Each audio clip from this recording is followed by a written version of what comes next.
Hello everyone, here we are discussing chemical bonding in that ionic bond. We are discussing now ionic bond. In that ionic bond, the next concept is Poisson's rules. So what are the Poisson's rules? Where we will use these Poisson's rules? So here there is no bond is 100% ionic in nature. If you see the ionic compound, they are not 100% ionic in nature. There is few amount of covalent nature will present in the ionic compound also. So to explain this covalent nature in ionic compounds, the Poisson's introduces some concept. Based on that we can find out the covalent nature in the ionic compound. So before to understand this concept, first of all we have to understand about the concept of polarization. So that we will discuss here. So here concept of polarization. What is the polarization?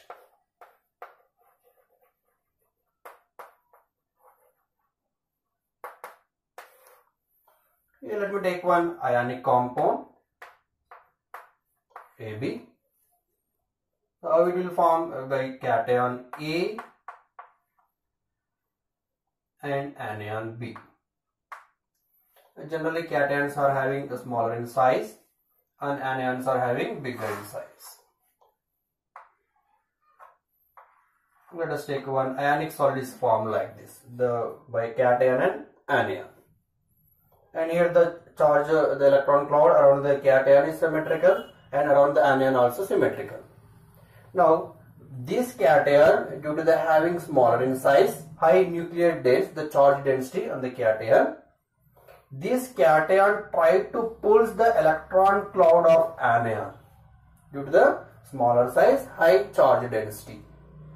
Then when this cation try to pull the electron cloud of anion, this symmetrical electron cloud slightly undergoes a kind of the deformation. The distortion takes place in the electron cloud of anion. Means what? Here now cation will present like this and it attracts the electron cloud from the anion. Now this electron cloud now will present in between the anion and cation. The electron cloud will present in between A and B. In the previous case, electron cloud only belongs to the atom B, that is a anion. Now the electron cloud is sharing between, there is a kind of sharing you can observe between A and B. The sharing of electron cloud between A and B is called covalent bond. Generally covalent bond is formed by sharing of electrons. Ionic bond is formed completely transfer of electrons from one atom to other atom. Here cation formed by transfer of one electron and anion will form by gaining of that electron. But after that again this cation will pull that electron cloud. Then the electron cloud will present in between cation and anion. So that will result into a kind of covalent nature between A and B. So like this some kind of covalent nature develops in the ionic molecule also. Then how much percentage of covalent nature develops? That depends on the ability of cation to attract the electron cloud and the ability of anion to undergo distortion. And that we can call polarizing power of cation and polarizability of anion. The tendency of attracting power of cation generally we can say in terms of polarizing power. And the tendency of anion to undergo distortion is called its polarizability. Now we have the two terminologies here. One is polarizing power and other one is the polarizability. First one we have polarizing power. This polarizing power generally it relates to the cation.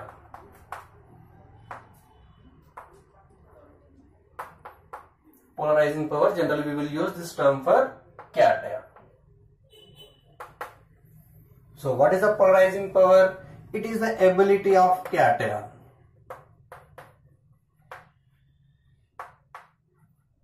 It is the ability of cation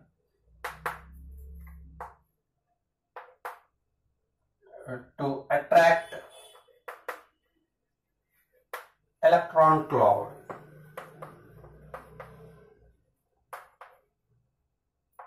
of anion.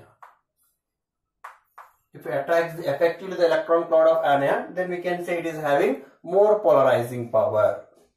So if the more polarizing power, automatically the electron cloud comes in between the two atoms, then a kind of covalent nature will develop in that molecule.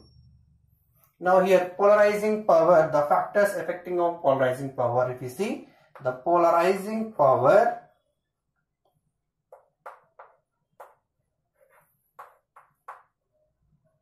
is directly proportional to charge on the ion,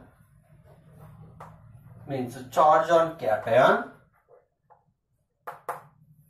and inversely proportional to size of cation. Anyhow, the charge increases, the nuclear dense increase, then it can pull the electron cloud very effectively. If the size increases, the effective nuclear charge decreases, the charge density decreases, it cannot pull the electron cloud that much easily. So here polarizing power of cation depends on its charge and also size, directly proportional to charge and inversely proportional to size. And also this polarizing power depends on the electronic configuration of cation also. It depends on the electronic configuration of cation. First we will see one by one. Charge of cation. For example, if you take aluminium 3+, magnesium 2+, and sodium plus. So out of these three cation, which is having more polarizing power, means which ion can pull the electron cloud effectively from the anion. So here aluminium 3+ can pull the effectively. Why? Because it is having 3 positive charge, more charge density, more positive nature on the nucleus, so it can pull the electron effectively. That is the polarizing power of cation, and this is the polarizing power order for cation. Similarly, we can take based on the size, that is, let me take sodium plus, potassium plus, rubidium plus, and cesium plus. Now which is having more polarizing power? Sodium is a smaller ion, so it has a more charge dense. It can again attract the electron cloud very effectively. Then potassium and rubidium, cesium. So here it depends on the charge and also depends on the size of the ion, polarizing power. And the next, it also depends on the electronic configuration of the cation. So here cation with pseudo inert gas configuration or having more polarizing power than the inert gas configuration. Cation with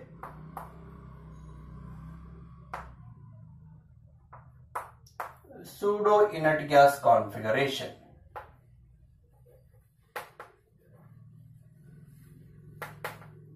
So what is the pseudo inert gas configuration? That is NS2 NP6 ND10 configuration. This configuration we can call pseudo inert gas configuration. Is having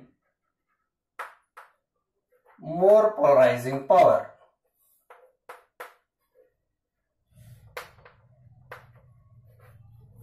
More polarizing power than cation with inert gas configuration.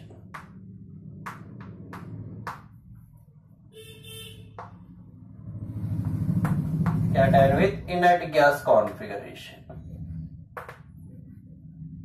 So what is the inert gas configuration? This is NS2 NP6 configuration. Is called inert gas configuration. Why the pseudo inert gas configuration are having more polarizing power compared to the inert gas configuration? Why? Because in case of pseudo inert gas configuration, the effective nuclear charge is more on the cation. Why? Why? Because there is the involvement of extra 10 d electrons, and these d electrons are having poor shielding effect. That is why the nuclear charge, effective nuclear charge, will increase on the cation. So as automatically the effective nuclear charge increases, it can pull the electron cloud effectively. So the cation with the pseudo inert gas configuration, they are having more polarizing power compared to the cation with inert gas configuration. Let us take example, calcium 2+ and zinc 2+. Now if you see here, zinc 2 plus will have more polarizing power compared to the calcium 2 plus. Here calcium 2 plus inert gas configuration. What is that? The noble gas is having 1s2, 2s2, 2p6, 3s2, 3p6. Now the valence shell is having ns2, np6 configuration. In the zinc case, the electronic configuration 1s2, 2s2, 2p6, 3s2, 3p6, 3d10. And this is a valency configuration for the zinc. So this is a pseudo inert gas configuration. This is a inert gas configuration. Similarly, you can take some other example. If you see the sodium plus and Ag plus cations. Again, Ag plus will have more polarizing power compared to the Na plus. Again, silver is having here pseudo gas configuration and this is having inert gas configuration. And the next, polarizability. This is the polarizing power related to the cation and related to anion. And if you see for anion case, that we can call polarizability.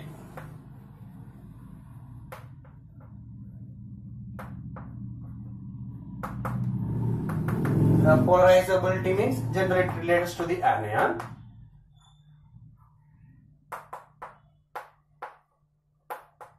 What is the polarizability? It is the ability of anion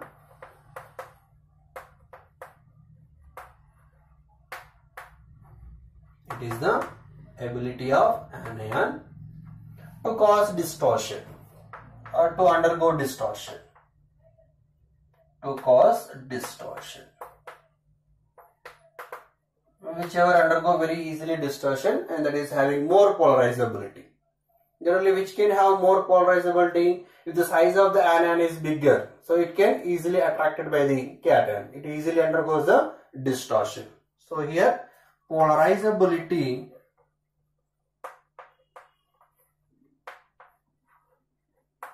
is directly proportional to charge on the anion and also directly proportional to size of anion. As the charge increases and size increases for anion, the polarizability of anion increases. But in case of cation, only charge is directly proportional to polarizing power, but size is inversely proportional. But in this case, both are proportionality only. So let us take examples like this.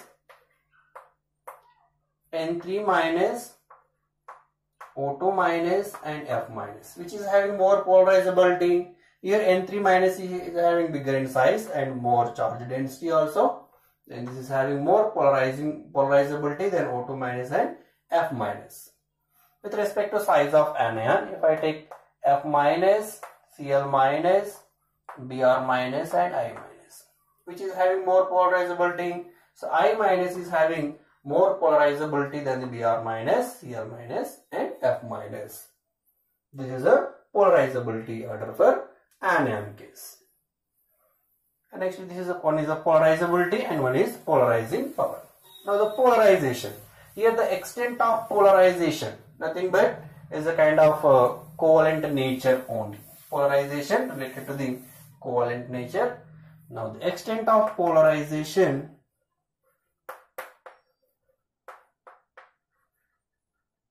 is directly proportional to polarizing power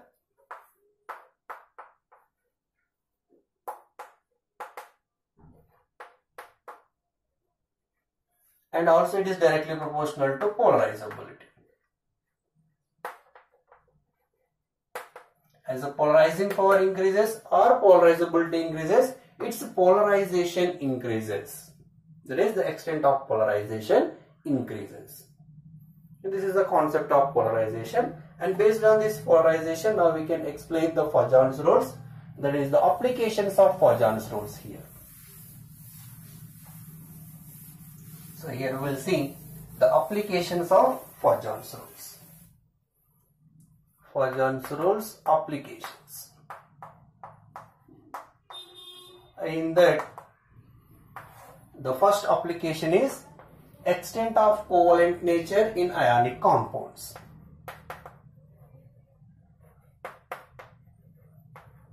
Extent of covalent nature in ionic compounds.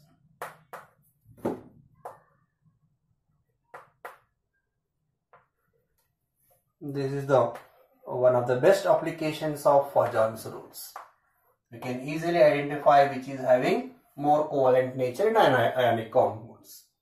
So here the extent of the covalent character or covalent nature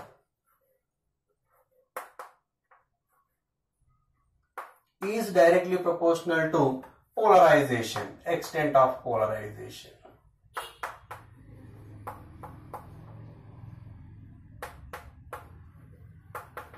Means if the extent of polarization increases, the covalent character increases in ionic compounds. Let us take some examples here. Sodium chloride, potassium chloride, rubidium chloride, cesium chloride. Now which is having more covalent character and which is having less covalent character? Anyhow all are ionic compounds only. Again in the ionic compounds we have some amount of covalent character. Now that we can identify based on the extent of polarization. As we know that polarization depends on the polarizing power and polarizability. So here all the case anion is a constant, so you cannot explain based on the polarizability. Now check the cation. Here Na plus, K plus, Rb plus, Cesium plus. All the case the charge is the same. Now we have to check with respect to the size of the cation. So here size of the cation increasing. As the size of the cation increases, polarizing power decreases.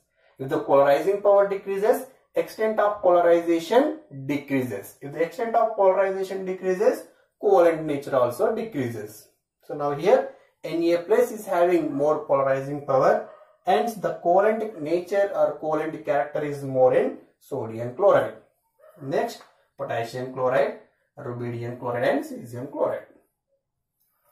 Next, we'll take some other example. Sodium chloride, magnesium chloride and aluminum chloride. Now what is the covalent character here? Which is having more covalent character? Again all the case anion is constant. Now the cation, here sodium plus, magnesium 2 plus and aluminum 3 plus. The charge on the ion increases, there is a cation. The charge on the cation increases, polarizing power increases. So hence the covalent nature or covalent character is more in AlCl3 than MgCl2 and NaCl. Next you can take some other example like sodium chloride and silver chloride. Now which is having more covalent nature? Again the sodium plus Ag plus. Ag plus pseudo inert gas configuration and the sodium inert gas configuration. So AgCl is having more covalent in nature. Similarly you can take like calcium sulfate and zinc sulfate, which is having more covalent nature. Again zinc 2 plus here and calcium 2 plus. Zinc is having pseudo inert gas configuration, more covalent in nature than the calcium sulfate.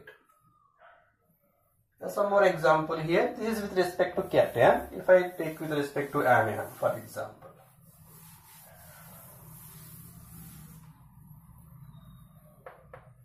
Let us take sodium fluoride, sodium chloride, sodium bromide and sodium iodide.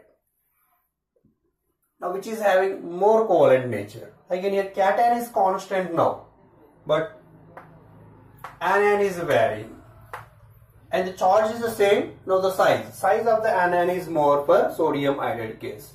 If the size of the anion is more, polarizability increases. If the polarizability increases, extent of polarization increases. Then ultimately covalent nature increases in that molecule. So sodium iodide is more covalent in nature compared to sodium bromide, sodium chloride and sodium fluoride. So like this we can identify the covalent nature. I can take other example if you want here. And we have a sodium oxide and sodium sulfide. Again here oxygen O2 minus and sulfur 2 minus. Sulfur is bigger in size, so sodium sulfide is having more covalent in nature. So you can take sodium fluoride and sodium oxide. Here fluorine -1, oxygen 2 minus. So as the charge on the anion increases, again polarizability increases, and sodium oxide is more covalent in nature compared to the sodium fluoride. So like this we can compare or we can identify the extent of covalent nature in ionic compounds. This is one of the application of Pajan rule. And the next application here, thermal stability of ionic compounds. The next application of Pajan rule is thermal stability of ionic compound. This is also a very important application.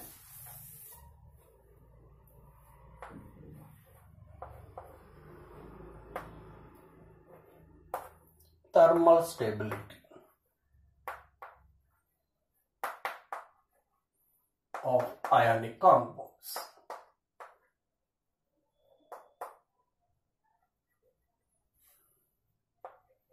And here thermal stability depends on two factors for ionic compounds. So it depends on two factors.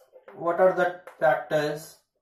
One is the lattice energy, one is covalent nature.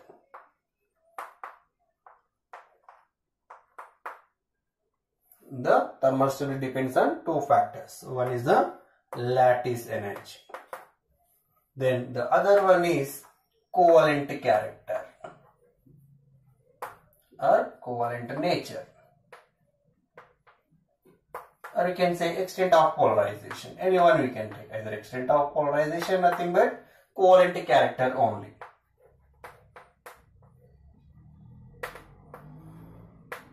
So here it depends on lattice energy, covalent character. Then which case we have to consider, which case the deciding factor is the lattice energy and which case the covalent character is the deciding factor. This is very important, as like solubility case. In case of solubility, sometimes the lattice energy is a deciding factor and sometimes hydration is a deciding factor. Similarly here, for thermal stability, lattice energy, some part it acts as a deciding factor and some cases covalent nature is a deciding factor. Then when the lattice energy acts as a deciding factor means if the anion is monoatomic anion, in that case lattice energy is a deciding factor. For monoatomic anions, for monoatomic anion case, lattice energy is the deciding factor. Based on the lattice energy, we can say the thermal stability. So here, a monoatomic anion means like fluoride anion, hydride anion, oxide anion, some nitride anion, some etc. These are comes under monoatomic. So in this case, lattice energy is direct or thermal stability is directly proportional to lattice energy.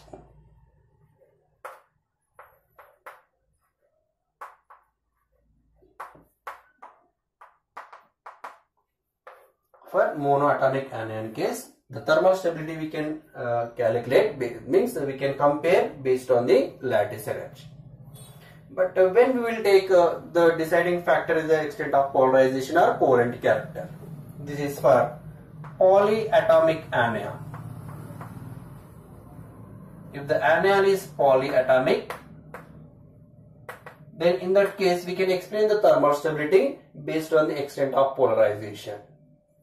Polyatomic anion means like SO4 2 minus, OH minus, CO3 2 minus, bicarbonates. All this comes under polyatomic anions, etc. So in this case, the thermal stability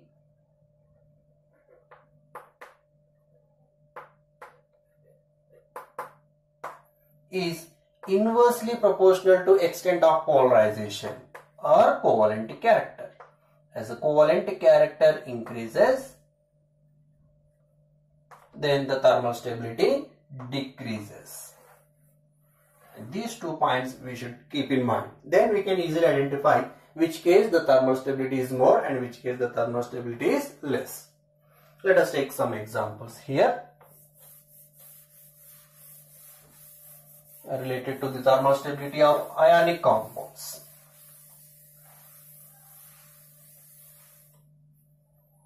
Let me take like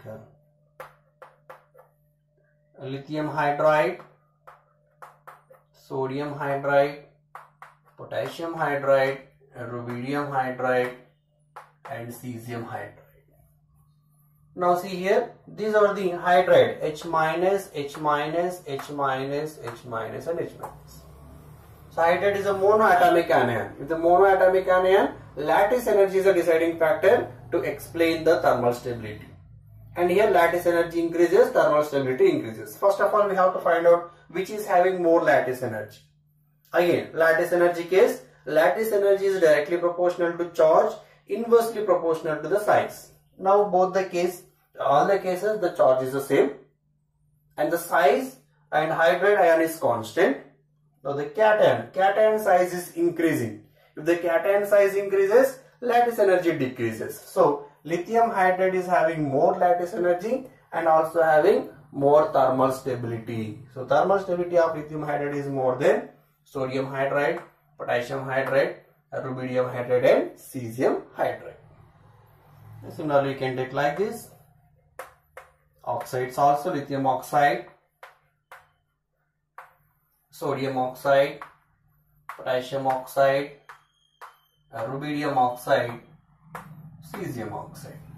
Here also oxygen is a monoatomic in state and anion is a constant.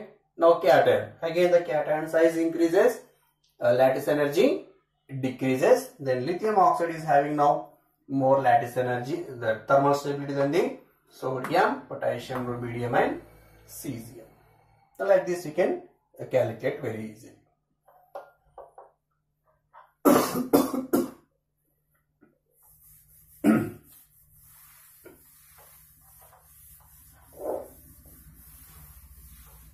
And I will see some other examples. Beryllium carbonate,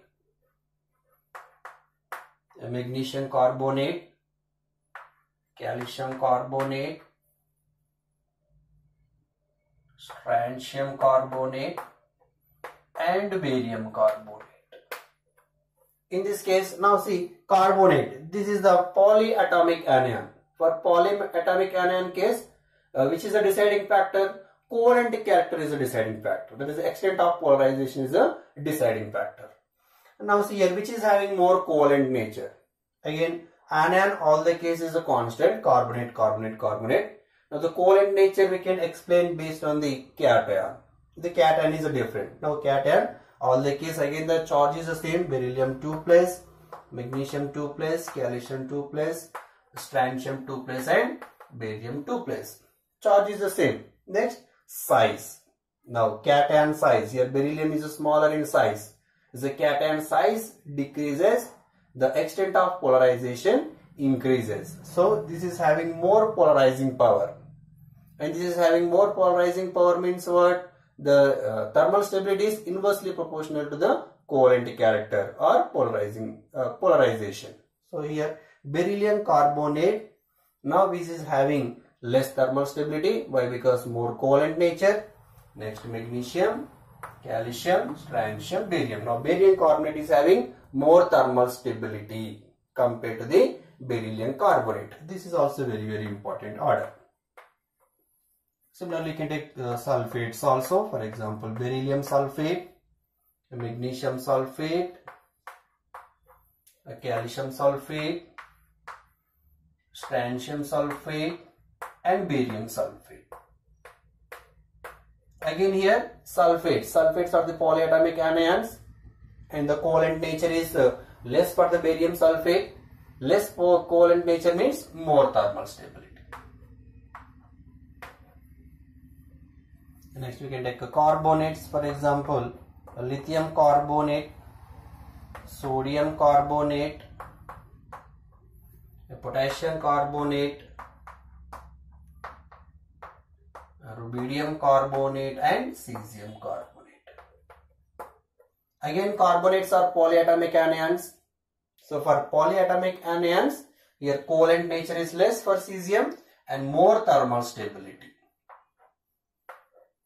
That is why lithium carbonate can decompose very easily. It can form lithium oxide and liberates carbon dioxide. Whereas the rest of the carbonate, that is the sodium, potassium, rubidium, cesium, they will not undergo any decomposition. No decomposition. But if we give high temperature, generally directly they will convert from solid to melt. They will melt it. There is no decomposition for sodium, potassium, rubidium and cesium due to the more thermal stability. So like this we can explain the thermal stability of ionic compounds based on the two factors. One is the lattice energy and one is the extent of polarization. And this is the second application of Fajam rule. And the third application here we have solubility of P, D block element compounds. In case of ionic compounds, we have studied the solubility of only S block compounds, that is ionic compounds. Solubility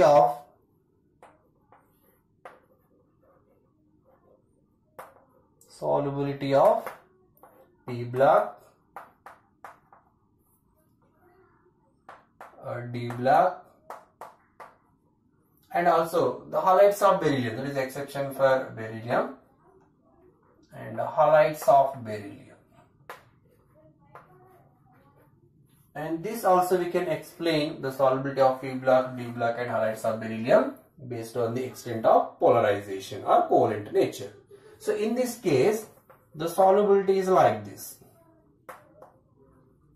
Here, solubility is inversely proportional to covalent character.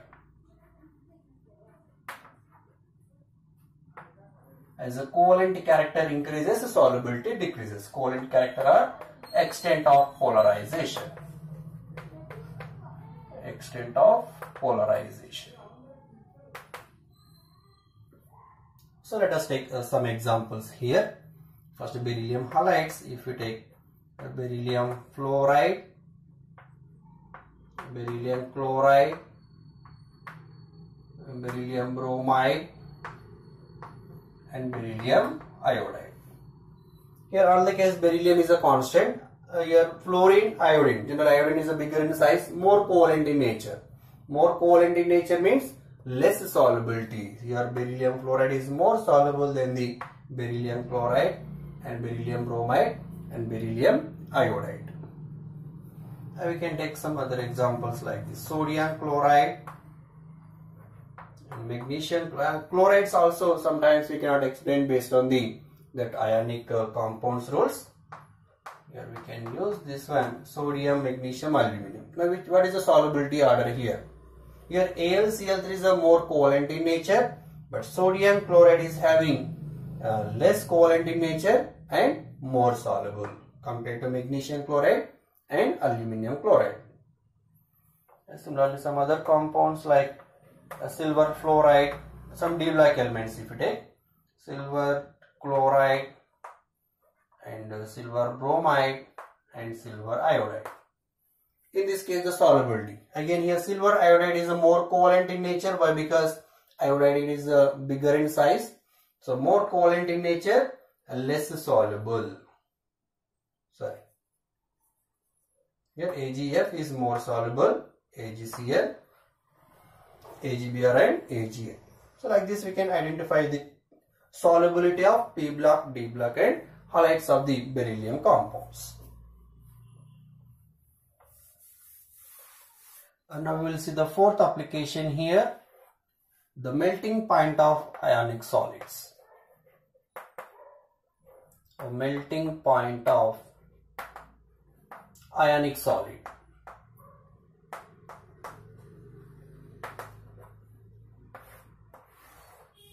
Again here melting point depends on the two parameters, two factors. One is the lattice energy and one is the extent of polarization, as like thermal stability of the ionic compounds. So it depends on both lattice energy and covalent character. and which case the lattice energy is a deciding factor, and which case the covalent nature is a deciding factor. Again, this is very important. Here, the lattice energy is a deciding factor when the fluorides of alkali and alkaline earth metals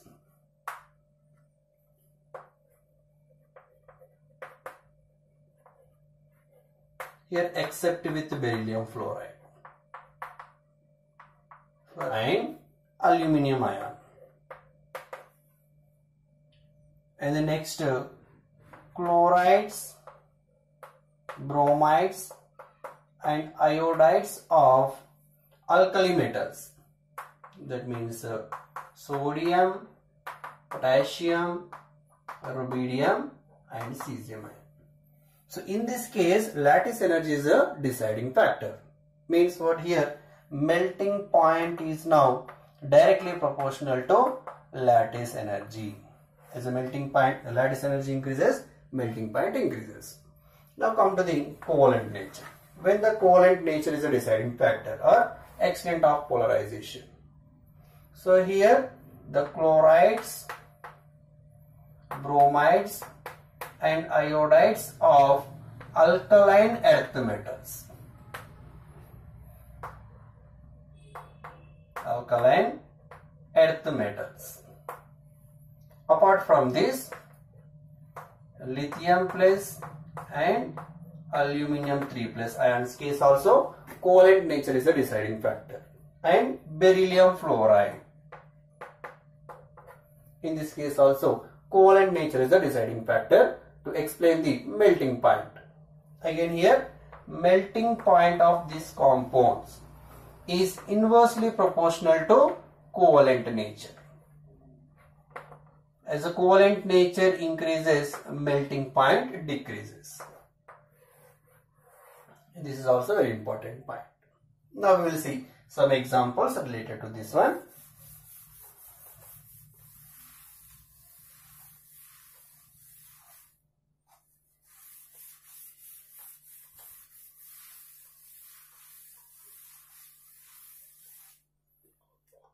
Let me take some example. Lithium fluoride, lithium chloride, lithium bromide and lithium iodide.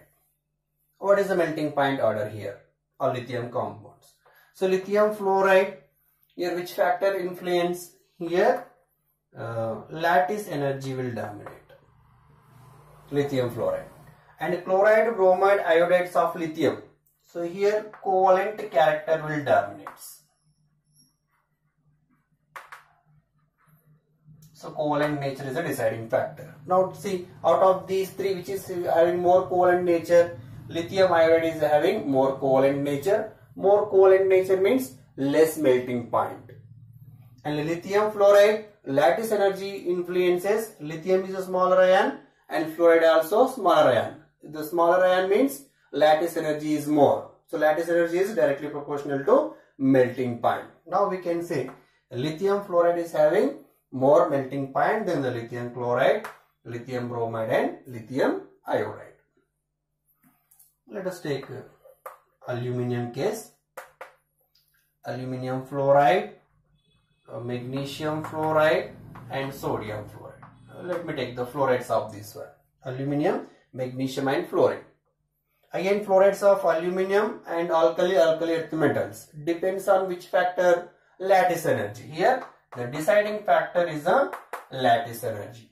So which is having more lattice energy? Aluminium is +3. The charge density is more on the aluminium, more lattice energy, and the melting point is more for aluminium fluoride.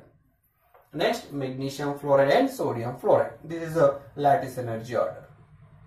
The same if we take like this. AlCl3 and MgCl2 and NaCl. In place of fluoride, if you take a chloride.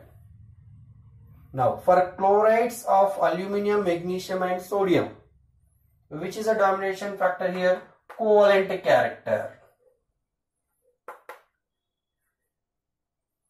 Here, covalent nature is the deciding factor. Now, AlCl3 is a more covalent in nature. More covalent in nature means what? less melting point, and here sodium chloride is having more melting point. See, if we change this the ion fluoride to the chloride, the order is changes. Why? Because one case the lattice energy is the deciding factor, the other case the covalent nature is the deciding factor.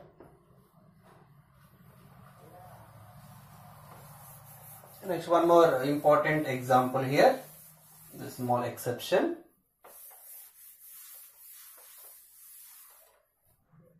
Let us take lithium chloride, sodium chloride, potassium chloride, rubidium chloride and cesium chloride. Now see here, sodium, potassium, rubidium and cesium case, lattice energy is the deciding factor.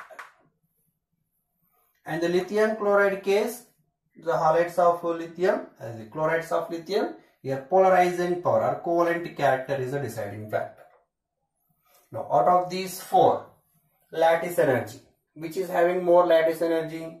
NaCl is having more lattice energy. So it is having more melting point compared to potassium chloride, rubidium chloride and cesium chloride. Come to the lithium chloride, it is having covalent nature. The covalent nature for lithium chloride is more. The more covalent nature means less melting point. So lithium chloride will come here. This is due to the polarization.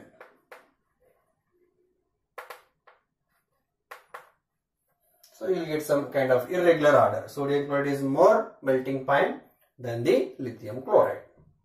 So like this also you can find out the melting point of the ionic solids. This is the fourth application.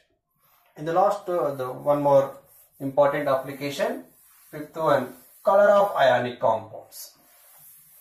We can say easily the color of ionic compounds means the extent of color based on the Poisson's rules. Color of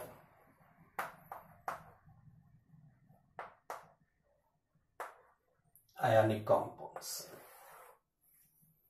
Generally here, if the extent of polarization increases, as the extent of polarization increases, the color deepness increases.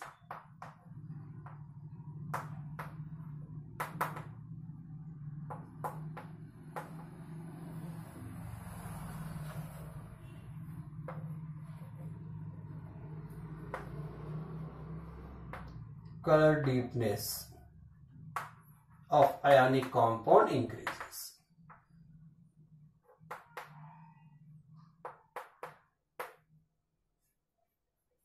Means you can say deeper color for more polarized compounds than the less polarized compounds. Let us take a basic example here.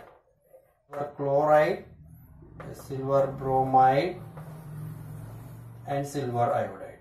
These we will use commonly. Here silver chloride, silver bromide, silver iodide. Silver iodide is having more polarizing power. The extent of polarization is more for silver iodide. Whereas in case of silver chloride, the extent of polarization is very less. So here silver chloride is having less polarization, so less color, dull color, means it is having white in color. Whereas silver bromide, it is having pale yellow color. And whereas the silver iodide, we have the bright yellow.